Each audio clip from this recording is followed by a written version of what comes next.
Sakal Gunar Vande Guru Sri Charanaravindan.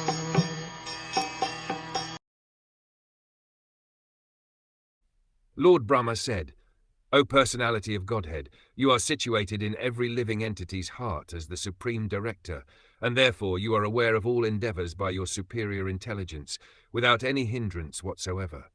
The Bhagavad Gita confirms that the Lord is situated in everyone's heart as the witness, and as such he is the supreme director of sanction.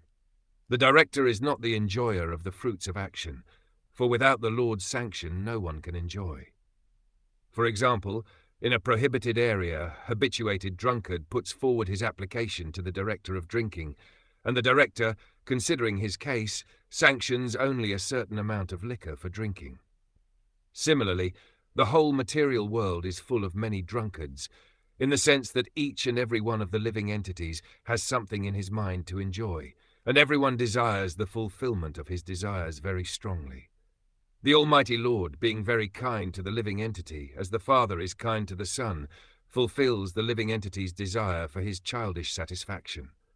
With such desires in mind, the living entity does not actually enjoy, but he serves the bodily whims unnecessarily, without profit. The drunkard does not derive any profit out of drinking, but because he has become a servant of the drinking habit and does not wish to get out of it, the merciful Lord gives him all facilities to fulfill such desires. The impersonalists recommend that one should become desireless, and others recommend banishing desires altogether. That is impossible. No one can banish desires altogether because desiring is the living symptom. Without having desires, a living entity would be dead, which he is not. Therefore, living conditions and desire go together. Perfection of desires may be achieved when one desires to serve the Lord, and the Lord also desires that every living entity banish all personal desires and cooperate with his desires. That is the last instruction of the Bhagavad Gita. Brahmaji agreed to this proposal, and therefore he is given the responsible post of creating generations in the vacant universe.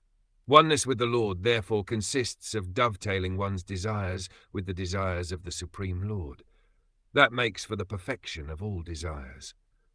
The Lord, as the supersoul in the heart of every living being, knows what is in the mind of each living entity, and no one can do anything without the knowledge of the Lord within. By his superior intelligence, the Lord gives everyone the chance to fulfill his desires to the fullest extent, and the resultant reaction is also awarded by the Lord.